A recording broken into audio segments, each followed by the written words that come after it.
Another year, another big show hosted by the industry's one and only Jeff the Big Dealy Keighley. It's a night dedicated to handing out those nice statues to some of the most recognizable and talented names who flexed their creative muscles to pump out the most memorable experiences this year. For the most part, at least. For me, however, I'm only here for one thing: the reveals. The Game Awards has been around since 2013 and has since gained a reputation of basically just being E3 light, stuffed with as many premieres and updates Jeff can manage without going past the number of hours he's rented the venue for. And this year's show didn't really deviate from that. The only difference of note, so to speak, would be Jeff's goal of trying to keep the runtime more manageable and the stream of content more dense, aiming for nothing more than 2.5 to 3 hours in length for the main ceremony, and luckily it stayed within that limit. Now, it should go without saying, but I'm obviously not going to touch on every single game announcement made during the show in this video. I'm only going to talk about the stuff that stood out to me the most. So, let's dive into it.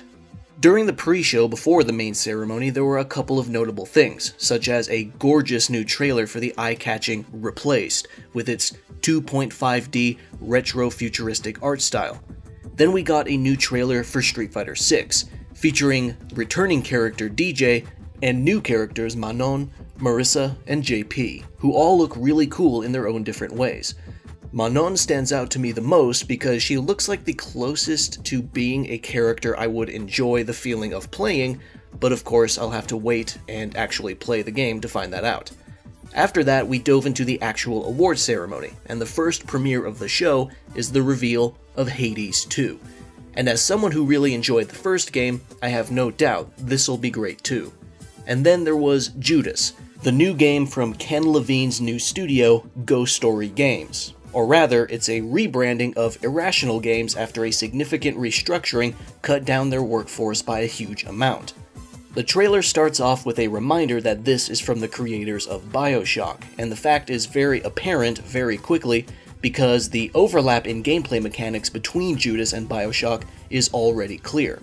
To be honest, I don't have that much of a positive opinion of BioShock Infinite. I felt that once the impressions left by the production value fell away, I was left with a very linear world with exhausting combat. But I will keep an eye on Judas out of sheer curiosity. Later we got the premiere of Jedi Survivor, and it looks pretty good. Cal looks older, more experienced, his Jedi powers seem to have strengthened with some nutty new tricks, and he looks compelled to collect every type of lightsaber he can find. It looks fun, and it'll still be only one of Respawn's multiple Star Wars projects. I'll be keeping an eye on it for sure. Then we have a reveal that we already knew was coming because its existence was unceremoniously ruined by one of the main actors.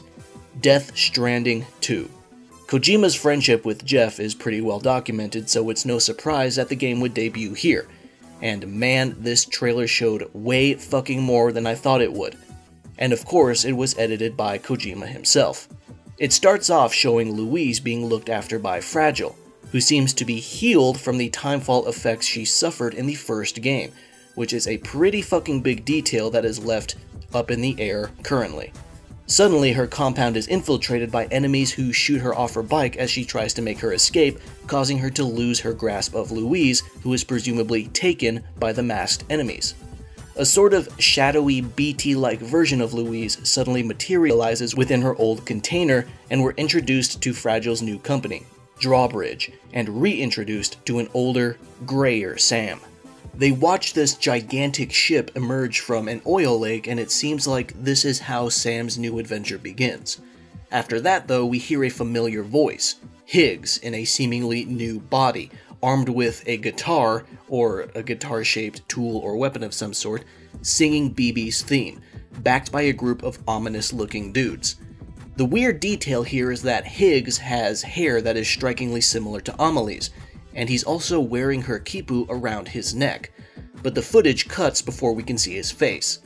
The trailer closes with a shot of Louise's container filled with tentacles. So, yeah, To say that this reveal is full of confusing shit would be an understatement, but I'm excited nonetheless. While on stage, Kojima said he had the whole story written before the pandemic even started, but he rewrote the whole thing once it did, so I'm interested in seeing the outcome. A little later we got the gameplay premiere of Tekken 8, which looks gorgeous. The story seems to focus heavily on Jin and his relationship with Jun, who has made a miraculous return as a playable character in a canon game. Tekken 2 was a long time ago. We saw some gameplay footage of Paul Phoenix, who has sadly let his hair down, Law, who looks fucking shredded to the socks, Jack, King, Lars, and of course, Jin and Kazuya. The cinematics look really cool, but the stages look incredible. There's tons of stuff going on in all of them. Unfortunately, there's no release date or release window to be seen in this trailer, but things look promising. Or at least they did look promising until IGN's interview with Harada, where he stated a couple potentially worrying things, such as Tekken 8's design being influenced by the esports scene and the game having a greater focus on aggression. Things like this is what led to Street Fighter V launching the way it did, but maybe Harada will at least avoid that much. Hopefully. I have doubts Tekken 8 will have good rollback implementation, as he's also very hard-headed regarding that subject, but we shall see. After all, this game could be a year or more away still. Later we got some gameplay of Space Marine 2, which looks absolutely badass. With this, Darktide, and a couple other upcoming games, the Warhammer universe is getting a lot of love and attention in the video game department. I only played a little bit of the first game, and while I don't remember everything I played, I recall feeling that it was pretty solid, and 2 looks like a big step up. Another interesting game with a cool concept is Meet Your Maker, basically a more hardcore version of Super Mario Maker, where players build a maze-like outpost for other players to clear in fast-paced action combat. It even has co-op as well. Could be really cool. After that, there was The Lords of the Fallen, the reboot that I didn't know I would be interested in, but I am.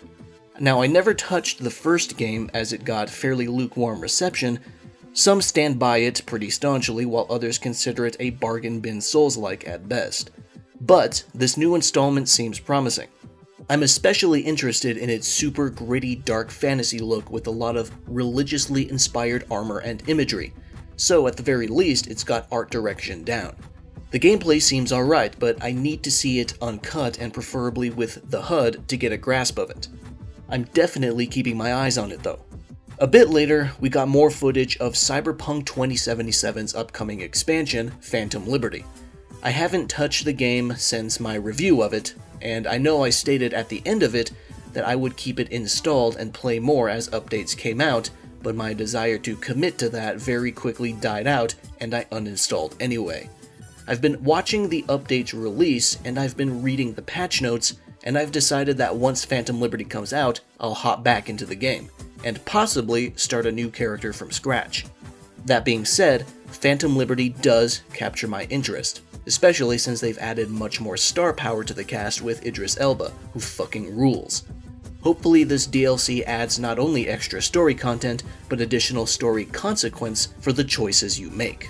Then we have the first of the final 2, an announcement so big and personal to Jeff that he damn near started crying when he was introducing it, and why wouldn't he?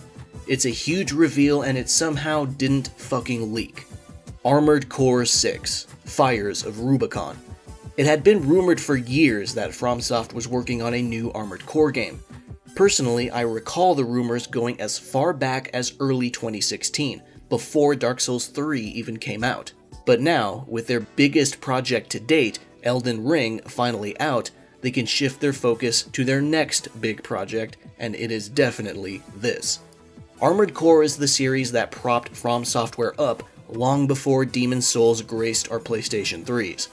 And I'm sure that officially returning to it was a pretty big deal for quite a few members of the team. Almost 10 years have passed since the last Armored Core game, Verdict Day, and we get this. A follow-up that likely has the biggest pool of resources From has ever put into an Armored Core game. And while this announcement trailer is just CG, it still draws a ton of hype out of me. What's more is that FromSoft even had the balls to not even make this game a hard reboot or a remake of any previous installment. It's just straight up Armored Core 6. Pretty gutsy move. I am very eager to see how it shapes up next year. A little disappointed to see cross-gen games still be a thing going into the third year of this generation, but I guess it's to be expected when current-gen hardware sales were kneecapped by the pandemic, chips shortage, and supply chain problems. And finally, the last premiere of the night, a gameplay and release date trailer for Final Fantasy XVI, presented by Yoshi P himself, titled Revenge. It starts with the attack on Rosaria at the beginning of the story, followed by a sick montage of cool combat stuff, including awesome special attacks from the various iconic powers you obtain throughout the game. The effects are super flashy and particle heavy, and it makes everything look so intense. There's some footage of Odin riding into battle to smack around tiny humans, putting his scale into perspective. There's Shiva attacking an army of enemies and a mysterious hooded figure who might be the other Ifrit dominant, if that's a thing. Not quite sure yet. Then we see Garuda grab Clive, who transforms into Ifrit himself, and we get a montage of him absolutely fucking trouncing Garuda in a fight. We see Clive enter a beautiful, giant boss arena located inside a massive crystal, which leads us into glimpses of party battles, and we see Jill, Torgal the dog, and Sidolphus, the Ramu dominant, all fighting alongside Clive. Then we get more sick combat montage, where Clive does badass stunts, including a move that looks like fucking Judgment Cut End, which I assume is Odin's Zantetsuken. We see both Ifrits fighting each other, then tiny shots of Clive running around the semi-open world, which still looks pretty big. Then he pets Torgal, and we can see an apparition of young Joshua. Then Clive verbally calls for Ifrit, and we see him fight Titan and some other gargantuan monstrosity. And finally, we get our release date of June 22nd, 2023. Holy shit, there was a lot going on here, and it all looked cool. As of right now, Final Fantasy XVI is my most anticipated game of 2023, and soon after the ceremony ended, pre-orders went up for the standard, deluxe, and collector's editions for the game. Much to my surprise, the North American box art actually looks really cool. Usually we get shafted in that department, but not this time. The Japanese site for the game also released screenshots of the UI and ability tree, which seems pretty par for the course as far as action RPGs go. And that pretty much concludes the Game Awards. Other games revealed, premiered, or updated during the show that I want to give a quick acknowledgement to are Dune Awakening, Post-Trauma, Remnant 2, Nightingale, Banishers, and Behemoth. Those I have varying levels of interest in too. And of course, there's also the complete absence of Xbox at this show, even though 2023 through 2024 is supposed to be their biggest years for this generation. Perhaps the obstacles preventing them from acquiring Activision, that is, antitrust investigations and Sony, is inhibiting their willingness to show off their future titles for fear of hurting their case. Who knows? Again, I watch this show for reveals and not for the awards themselves, but I will make a couple of comments on things. First, I think Vampire Survivors should have taken Best Indie Debut, considering that it's incredible and it was developed and published by just one guy. Second, I also think Vampire Survivors should have straight up replaced Stray in the Game of the Year category, even if it was doomed to lose to either God of War or Elden Ring. And third, Final Fantasy XIV absolutely deserves Best Ongoing Game and Best Community Support. And that concludes my thoughts on the Game Awards 2022. Thank you for watching, and I'll see you around.